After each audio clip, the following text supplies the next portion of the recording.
BFF! BFF! Ang taray naman ng ride mo. Dala mo yung aso mo! Si Kendra!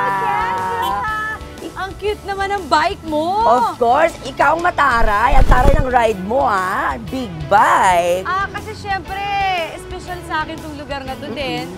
Tsaka malapit sa puso ko. So, Talaga? dinala ko yung mas malapit sa puso ko. Sino? Ito siya. Saan dyan? Hindi ka na. Driver ka pa, ha? Hindi na? Sino ba yan? Diyos ko naman. Ano ka ba? Asawa ko! Ay! Uy! Makahay ka. Makahay ka dyan, ha? Okay, kamusta naman ang kadate mo? Ito na yung dinala ko. Tsaka ang taray naman ng bike nyo. Ang laki. Ay, hindi. Iniram ko lang yan. Parehas tayo. Inarampol yun lang to. Oo, kay Miss Ellie tsaka kay Miss Joanne. Asan ba yung dalawang yun? Tara, makilala ko kayo. Tara. Ikaw, ba't ka nandito? Medyo malayo. Ayun, pinapasyal ko lang si Kendra. Talaga, ako pinapasyal ko rin tong birthday girl na to. Ay, ito na. Sino Miss Ellie tsaka si Miss Joanne. Hello! Good afternoon! Hello po. Para saan itong bike na ito? This is an initiative of Bonifacio Global City. So, kasi naiintindihan namin nasa BGC, medyo malaking problema yung transportation, saka traffic. So, we're trying to develop alternative ways of transportation. Do we rent the bike? Nil-rent ba yan? Or gaano katagal ba namin pwedeng gamitin? Let's say, gusto namin. Currently, it's in the testing stage, so you just need to email us or drop by the office. We'll give you a card which you can use for probably 1 or 2 months.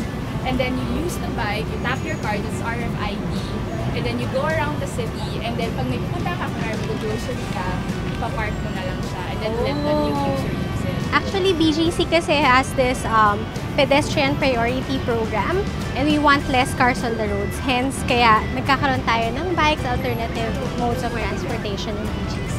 At saka, yung pag-release ng carbon emissions. Yes, Yeah. exactly, yes. Mabuti pa, magbubutor kami ng asawa ko, ikaw sundan mo kami sa pamagitan ng bike. Carry ko yan. Pero yun yung nagtataka ako. Si Papa Dong, ang laki-laki ng bike niya talaga. Hindi ka ba natatakot pag sumasakay ka? Hindi, kasi alam mo, nung mga mag-an pala kami, Ganun. getting to know each other, mahilig kami mag-bike. Ngayon na mismo nag-stroll kami niyan from sunduin niya ako sa bahay, papunta Wala kaming na. Tagaytay. Pagkatapos, wala na. Biglang ayaw na ako samahan. Buti nga ngayon, birthday pa niya eh. Samahan ako eh. Happy birthday! Nagtampo! Hindi, pero thank you sa inyo for introducing Salamat. something Tutu like bike. this. The Tutu Bike. Sige po, mag-double date lang po kami for a while. Halika na! Sama ka sa amin, ang kaska. Pwede na tayo, Kasha! Nasa apat dito. Sobra naman.